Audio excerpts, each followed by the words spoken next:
Bonsoir à tous, bonsoir à toutes.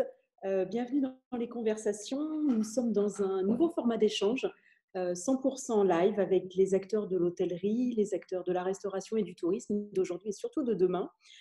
C'est une nouvelle façon de converser qui a été organisée par le collectif Singularité et le magazine Hotel Lodge. On vous retrouve chaque mardi, chaque jeudi à 18 heures pour 30 minutes de conversation. Et le but, c'est de construire une activité touristique pérenne, positive, de pouvoir échanger ensemble avec nos invités des cas concrets et des idées, un peu des tips. Je me présente, je suis Laurence Faye, je suis en charge au sein de l'équipe Singularité du pôle Sales. Je suis ravie d'être avec vous ce soir et je suis ravie d'être accompagnée de Bruno, Bruno Chiaroutini, qui est le directeur général du Paris Marriott Rive-Gauche, qui est un établissement de 757 chambres, 4800 mètres carrés de salon de réception. Et en parallèle de cette activité soutenue, Bruno est le fondateur de deux réseaux euh, qui comprennent plus de 9000 membres, Paris Hotel Network et France Hotel Network. Donc, bienvenue Bruno, merci d'être avec nous, merci d'avoir Alors, accepté cette invitation. On a 30 minutes ensemble. Le format, c'est de pouvoir échanger et puis de pouvoir donner un peu des tips aux personnes qui nous suivent. C'est la deuxième édition. La première question que je voudrais déjà te poser, c'est comment tu vas, toi, la famille et les équipes? bonsoir déjà Laurence, bonsoir à tous ceux qui nous regardent. J'espère que tout le monde se porte bien. En ce qui nous concerne, écoute, ça va. On a échappé jusqu'à présent à cette épidémie. Donc voilà, on essaie bien sûr de respecter l'ensemble des consignes qu'on nous donne. Et voilà, donc pour l'instant, en tous les cas, on se porte tous bien dans la famille. Bon, super. Est-ce que tu peux, en quelques mots, nous présenter un peu ton parcours, qui est un très beau parcours, mais pour les personnes qui ne te connaissent pas encore? Écoute, moi j'ai voulu faire l'hôtellerie assez tôt parce que je voulais découvrir le monde, je voulais parcourir la planète, découvrir les nouvelles cultures, les nouvelles langues. J'ai eu la chance d'être élevé dans deux langues, donc français et italien. Et c'est vrai que voilà, l'hôtellerie finalement s'est imposée à moi après avoir voulu être pilote de ligne, mais comme je suis trop grand, parce que comme tu le sais, je suis très grand. Et donc, je ne tiens pas dans les cockpits. Donc, du coup, il a fallu que je trouve une autre alternative. Et en fait, l'hôtellerie s'est présentée à moi. Donc, j'ai fait une école hôtelière. Et puis, par la suite, voilà, j'ai fait une école de marketing avec un master en marketing opérationnel. J'ai poursuivi ensuite avec l'IMI, donc filiale du groupe ESSEC. Voilà, promotion 93, donc ça date pas Ça nous d'hier. rajeunit. Ça ne nous rajeunit pas. Donc voilà. Et puis après, du coup, j'ai travaillé dans différentes entreprises, différents groupes hôteliers. J'ai fait à peu près la moitié de mon parcours dans des chaînes, Intercontinental, Concorde à l'époque, quand ça existait, Méridien. Et ensuite, j'ai décidé de quitter les chaînes, travailler pour des hôteliers indépendants. Voilà, donc je suis parti vivre en Espagne, travailler pour une famille qui avait deux hôtels dans le Majestic à Barcelone. Voilà, j'en suis parti 6 ans après. On avait 5 hôtels, dont un à Paris. Et ensuite, j'ai quitté un peu l'hôtellerie classique, on va dire, pour rejoindre un groupe hôtelier qui est Preferred Hotels and Resorts, que j'ai dirigé en Europe pendant 4 ans. Voilà. Mais l'hôtellerie me manquait tellement que du coup, quand je suis rentré à Paris, je me suis dit, il va falloir quand même que je revienne dans l'opérationnel. Et donc, j'ai repris la direction de l'hôtel du collectionneur à Paris, donc le plus grand 5 étoiles de France. Voilà, que j'ai dirigé pendant 4 ans en essayant de conduire le changement dans cet hôtel, puisque c'est un hôtel qui était sous enseigne Hilton et qui est devenu indépendant.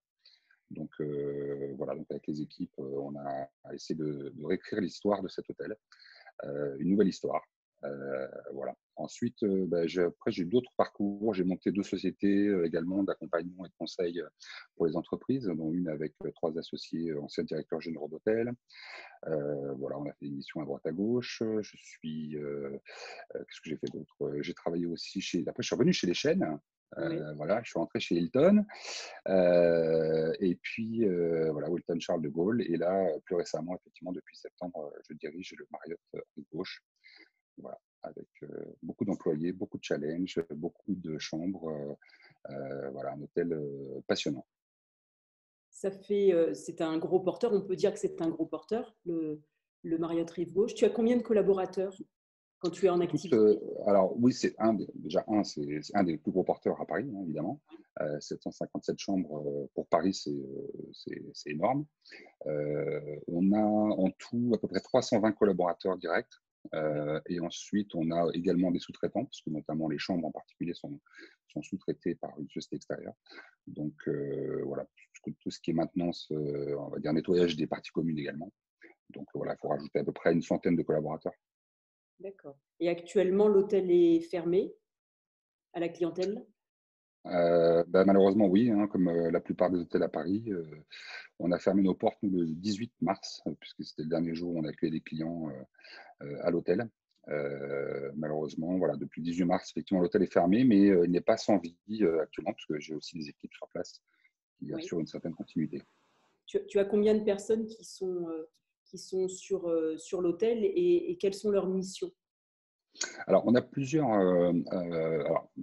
J'ai à peu près. Alors, ça dépend, ça change un peu tous les jours, mais on va dire que j'ai quand même une base assez fixe. Parce que déjà, je suis un bâtiment de grande hauteur, donc j'ai une obligation légale d'avoir aussi une sécurité incendie sur place, en permanence, hein, 24 heures sur 24. J'ai également des personnes qui s'occupent de la sûreté du bâtiment. J'ai des personnes qui s'occupent de la maintenance, puisque on a un certain nombre d'actions à opérer, même si l'hôtel est fermé, il y a quand même des choses à faire pour s'assurer qu'on puisse rouvrir l'hôtel dans de bonnes conditions. Donc tous les jours, j'ai des gens qui vont ouvrir les robinets, tirer les chasses d'eau et assurer aussi quelques petites réparations qu'il est mieux de faire quand l'hôtel est vide. Donc voilà. Et après, j'ai d'autres personnes qui travaillent de la maison. J'ai notamment les commerciaux, parce que la vie commerciale continue, hein, entre les annulations, parce que là, jusqu'à présent, ils étaient beaucoup concentrés sur les annulations. Mais aujourd'hui, on commence aussi à avoir un peu de positif avec quelques reconfirmations pour l'année prochaine. Ouais. Et comment tu arrives à garder ce lien avec tes équipes? Est-ce que c'est du téléphone? Est-ce que c'est de la visio? Comment? Parce que c'est quand même assez important. Comment tu gardes ce lien en confinement? Ouais, alors évidemment, c'est vrai que quand on est dans l'opérationnel, on est vraiment confronté au quotidien avec les équipes. Puis moi, je suis plutôt quelqu'un de très, très proche des équipes, hein, donc tu me connais un petit peu. Donc du coup, on a tout de suite créé, on avait déjà créé un groupe WhatsApp déjà qui nous permet de communiquer notamment avec les chefs de service. Donc ça nous permet vraiment de communiquer au quotidien avec eux quand il y a des choses particulières à échanger. Au-delà de ça, j'ai évidemment des vidéoconférences avec Marriott de manière très régulière, pour pas dire quotidienne, sur différents aspects. Et avec l'ensemble des employés, en fait, écoute, j'ai essayé de faire une vidéoconférence avec tous mes employés hier. D'accord. Donc, on a organisé ça via la plateforme Microsoft Teams, qui est un peu comme Skype, dans lequel en fait, j'ai fait une réunion que j'ai l'habitude de faire en fait, avec eux tous les mois, mais en live. Donc cette fois-ci, on l'a fait en virtuel. Donc je suis assez satisfait parce on a eu à peu près 170 personnes qui sont connectées. Donc ce qui est quand même plus de la moitié de nos effectifs. Donc du coup, c'était plutôt intéressant et ça devait durer une demi-heure. D'habitude, en live, ça dure une demi-heure, mais là, je pense que les gens avaient tellement envie de reconnecter que ça a duré 2 heures. Et on avait terminé avec des questions-réponses également, parce que je pense qu'il y a beaucoup de gens qui se posent des questions en ce moment. Et c'est une belle démarche en fait de pouvoir garder le lien parce que c'est vrai que chacun est confiné à la maison. Et je pense que c'est un bon tips à échanger, tu vois, avec les autres hôteliers. Euh, Par rapport au groupe Marriott, bon, Marriott, c'est, si je ne me trompe, le numéro 1 mondial en termes de groupe. Euh, Est-ce que tu as, sans rentrer dans des choses confidentielles, mais est-ce qu'il y a des choses que fait le groupe pour les collaborateurs et qui peut être intéressant de prendre un petit peu en exemple? Est-ce que tu aurais un exemple à nous donner? Ouais, tout à fait. Alors, déjà, je pense que, et ça, c'est quelque chose qui est applicable chez tout le monde, parce que c'est pas que parce que Marriott est le premier groupe mondial que ça doit être le cas, mais c'est vrai que de garder le contact avec ses équipes, c'est essentiel. Parce que je pense que ça a été un traumatisme pour tout le monde, hein, cette épidémie, la clôture, hein. Je rappelle que pour les restaurants notamment, on nous a informé pratiquement à 20 heures qu'il fallait qu'on ferme à minuit. Donc ça a été un vrai traumatisme pour beaucoup de gens. Donc je pense garder le contact avec les équipes, leur expliquer que voilà, la vie continue, qu'on a aussi voilà, que l'hôtel est toujours là, qu'on continue à faire vivre un certain nombre de choses, même si aujourd'hui on a évidemment zéro revenu. Euh, donc ça, c'est, je dirais, pour moi, clé. Et Marriott a aussi, bien sûr, cette philosophie. C'est quand même une des entreprises qui reconnu comme étant un des meilleurs employeurs de l'hôtellerie dans le monde. Donc c'est plutôt une image positive. Et je pense qu'il y a une raison derrière tout ça. Et c'est notamment effectivement le contact et l'engagement qu'ils ont vis-à-vis des employés. Donc il y a tout un tas d'initiatives qui sont mises en place. En ce moment, c'est vrai qu'on a tout un outil de formation qui permet à chacun de pouvoir continuer à se former de chez lui via des classes virtuelles pour apprendre à manipuler les outils Office, pour apprendre des langues, pour apprendre bien sûr des standards Marriott, pour réviser un certain nombre de choses. Donc il y a toute une logistique en fait qui était déjà en place, mais qui aujourd'hui est encore plus promue au sein des équipes Marriott pour qu'on puisse tirer profit finalement de ce temps d'inactivité et continuer à apprendre et continuer à progresser. Donc il y a des cours de management aussi très précis dans la gestion du temps ou présenter en public, ce genre de choses. Donc c'est vraiment, il y en a pour tous les niveaux. Et ça, c'est vrai que c'est quelque chose qui est quand même assez appréciable. Et qui rassure en plus, qui rassure les équipes. Elles ne se sentent pas complètement délaissées pendant ce mois qu'on vient de passer, le mois qui va sans doute arriver. Hein. Ouais. Euh, Ouais, c'est vrai qu'il y a, bon, il y a plusieurs niveaux, hein, parce que tu as, je dirais que tu as bien sûr toutes les équipes régionales qui sont en contact avec nous, directeurs généraux, de manière très régulière. Hein. On a des calls hebdomadaires déjà avec la région, mais après on se fait aussi des calls entre directeurs généraux de Paris, par exemple, ou de France, même, pour essayer d'échanger sur nos best practices, sur les choses auxquelles on est confronté, qu'est-ce qu'on en pense, etc. Donc on n'est pas tout seul. Après, c'est à nous, je dirais, de relayer avec les équipes, avec les chefs de service et avec l'ensemble des employés pour qu'on ait la même démarche, je dirais, sur tout le long de la hiérarchie, je dirais. Donc, et je pense que ça, c'est vraiment très important. D'accord.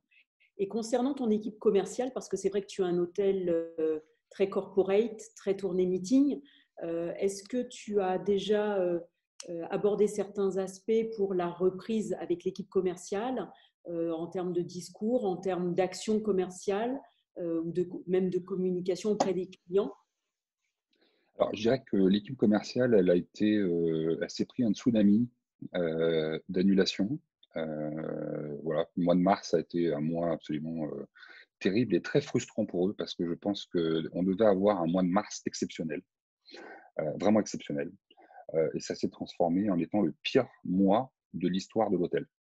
Donc, je pense que ça, c'est un vrai traumatisme aussi pour tout le monde et très frustrant parce que tout le travail qui avait été effectué depuis des mois, des années par l'équipe a été balayé par une vague sanitaire. Donc là, aujourd'hui, on est dans cette phase, on est un petit peu c'est un peu comme l'épidémie, hein, on va atteindre un pic. Donc les annulations, je pense qu'on arrive à peu près, tout est annulé de toute manière, donc, donc jusqu'à au moins fin juin, au moins presque fin août presque. Donc je dirais qu'on est là, on n'a plus grand chose à annuler, hein, à part annuler septembre et après, ce que j'espère évidemment pas. J'espère ça sera tout ça derrière nous. Donc là, on est plus dans une logique de rebooking, trouver des espaces pour repositionner ce qui avait été annulé, voir, j'irais négocier des nouveaux dossiers pour soit cette fin d'année, soit l'année prochaine. Donc là, je dirais qu'on commence à regagner un peu le sourire, de voir un certain nombre de choses qui se confirment. Et là, on a confirmé d'ailleurs un beau dossier pour l'année prochaine pour pratiquement 600 000 euros. Donc ça, je dirais, ça fait des bonnes nouvelles et on n'hésite C'est pas à des les bonnes nouvelles. partager. On Ouais. n'hésite pas à les partager quand on a des belles nouvelles comme ça parce qu'en ce moment, elles se font rares. Et oui, oui, complètement. Il y avait eu une question pendant le live de mardi qui était comment est-ce que vous voyez l'hôtellerie urbaine après la crise? Est-ce que toi, qui es un pur Parisien, qui est dans, ce, dans, ce- dans cette atmosphère un peu difficile, est-ce que toi, tu as un peu une perspective de cette sortie de crise et de voir comment va être cette hôtellerie, que ce soit Paris, mais c'est valable pour les grandes métropoles, hein. Bah, je crois qu'aujourd'hui, de toute façon, on a du mal déjà à voir le bout du tunnel, parce que bon, là, ces derniers temps, on nous a parlé beaucoup de déconfinement, mais je pense que c'était aussi une manière de nous donner un peu d'espoir, parce que ces derniers temps, c'était plutôt les mauvaises nouvelles plutôt que les bonnes. Donc, je pense que c'était les gens s'impatientent d'avoir un peu une perspective de déconfinement, donc, ce qui est naturel. Pour ma part, je ne vois pas de déconfinement dans l'immédiat, en tous les cas pas pour le 15 avril, et je pense même que ça ne sera pas pour jusqu'à fin avril. Je pense que ça va être certainement prolongé, et je pense que ce déconfinement se fera de manière extrêmement, comment dirais-je, progressif. Euh, donc déjà, c'est extrêmement difficile d'envisager un retour à la normale ou à ce qu'on a connu, parce que je pense qu'on ne va pas retrouver ce qu'on a connu avant un bon petit moment. J'ai participé d'ailleurs à un webinaire de STR la semaine dernière. Ils font ça à peu près tous les vendredis. Et eux, ils parlaient de 18 mois à 2 ans pour essayer de récupérer. Alors, entre maintenant et dans 2 ans, il va se passer des choses. Mais en tout cas, pour essayer de retrouver un rythme de croisière, je pense qu'il va nous falloir du temps. Donc aujourd'hui, je dirais que l'heure, elle est plutôt à essayer de surveiller sa trésorerie, assurer je dirais, la pérennité de l'entreprise, assurer le paiement des salaires de nos équipes. On a la chance de vivre en France, donc on paye des grosses charges sociales, mais c'est dans des moments comme ça où on se rend compte que c'est plutôt pas mal, parce que moi j'ai quelques collègues dans d'autres pays qui eux ont perdu leur job. Hein. Il n'y a pas d'autre solution, ils ont perdu leur job. Et quand on regarde aux États-Unis ce qui se passe, c'est absolument catastrophique. Parce que là aussi, il y a des gens qui ont 20 ans de maison, 30 ans de maison et qui sont remerciés du jour au lendemain. Donc ça aussi, ça va avoir un impact sur notre business. Parce qu'au final, ce n'est pas seulement ce qui se passe chez nous qui est intéressant, c'est intéressant de voir aussi ce qui se passe ailleurs. Parce que moi, mes clients sont des clients principalement internationaux. Mes 4500 mètres carrés de salon, je les remplis avec des réunions internationales. Donc, qu'est-ce qui va se passer demain s'il y a moins de gens dans ces entreprises, si tout le monde essaie de réduire les coûts, comment on va s'organiser, quel type de business on va aller chercher. Donc ça, c'est vraiment toute la difficulté, je dirais, de la réflexion actuellement. Une chose est sûre, c'est que la reprise se fera, à mon sens, en tous les cas, par la proximité, donc que ce soit par le marché national, voire le marché européen, avant que ce soit un marché d'origine plus lointaine.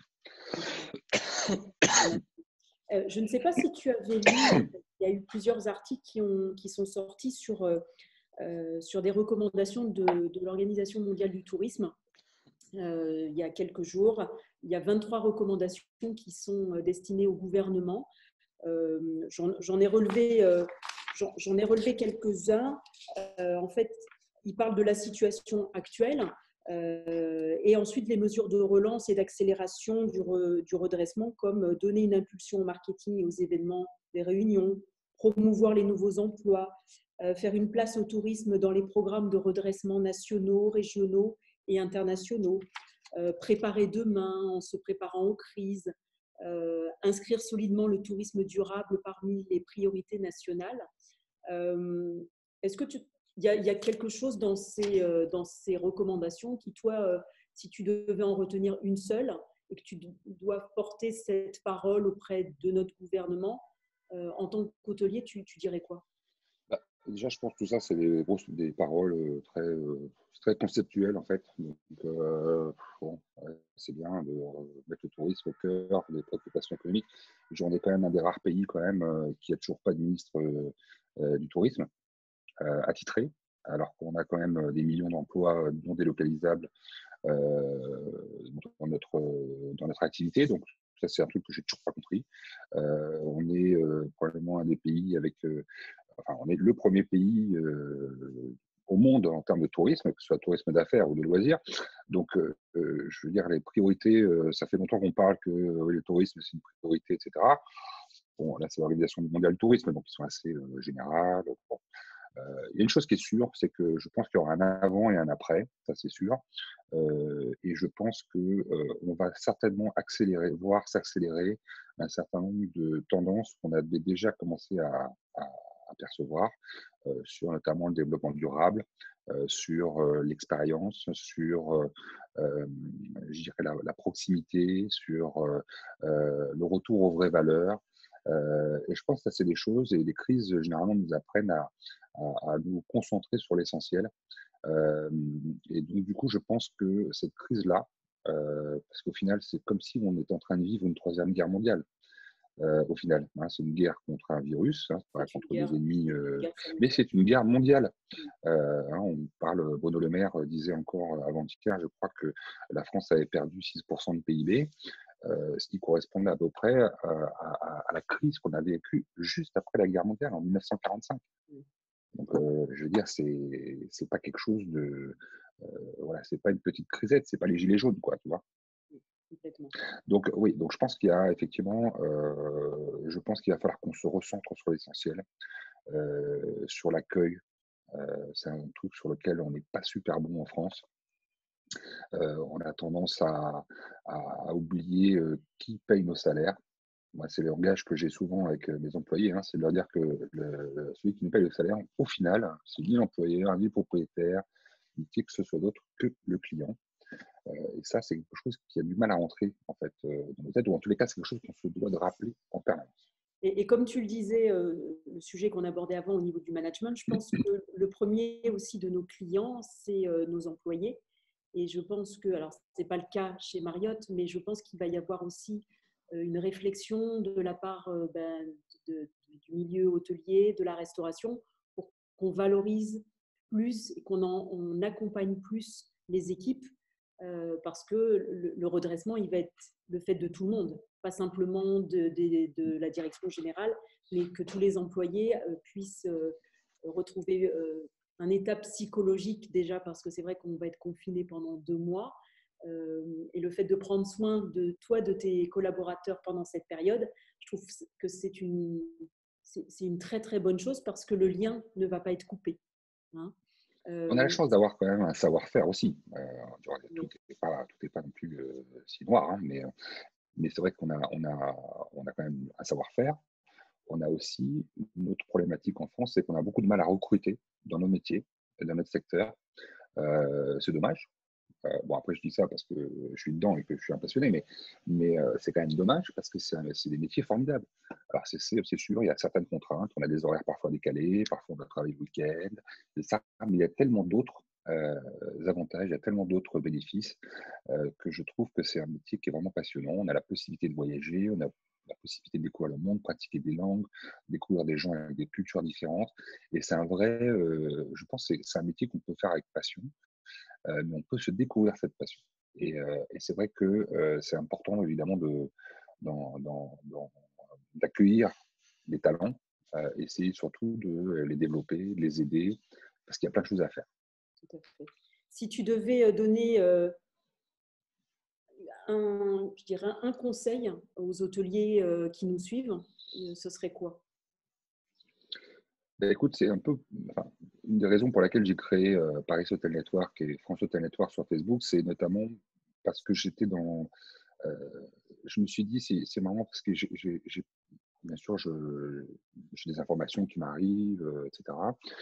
Quand on est directeur général, souvent on a des réunions à droite à gauche, donc on a l'occasion de se rencontrer, de pouvoir discuter, échanger, etc. Mais au final, quand on est à l'hôtelier d'un petit hôtel indépendant ou si on a un petit groupe d'hôtels, etc., on n'a pas forcément accès à toutes ces infos. Quand on est employé, même dans ces hôtels, on n'a pas accès à ces infos. Et pourtant, je trouve qu'il y a des infos, il y a plein d'infos intéressantes. Donc, je dirais qu'il faut surtout penser qu'on n'est pas tout seul, qu'on peut échanger. Moi, j'ai vu dans mes groupes, même à part les jobs, parce qu'il y a beaucoup de jobs, bon, un peu moins en ce moment, hein, je t'avouerai, mais dans le groupe, il y a beaucoup de gens qui cherchent du monde, etc. Mais il y a aussi des gens qui donnent des informations, qui disent bah, tiens, il y a un hôtel qui va ouvrir là, ah, bah, tiens, moi j'ai même vu une fois, ah, bah, je suis en overbooking de 20 chambres, est-ce que quelqu'un peut m'aider Bon, voilà, ça, c'est des petites choses qui permettent, quand on est dans une chaîne, moi, je peux appeler un autre hôtel Marriott et puis dire, bah, écoute, voilà, on s'arrange entre nous, et puis terminer, c'est plié.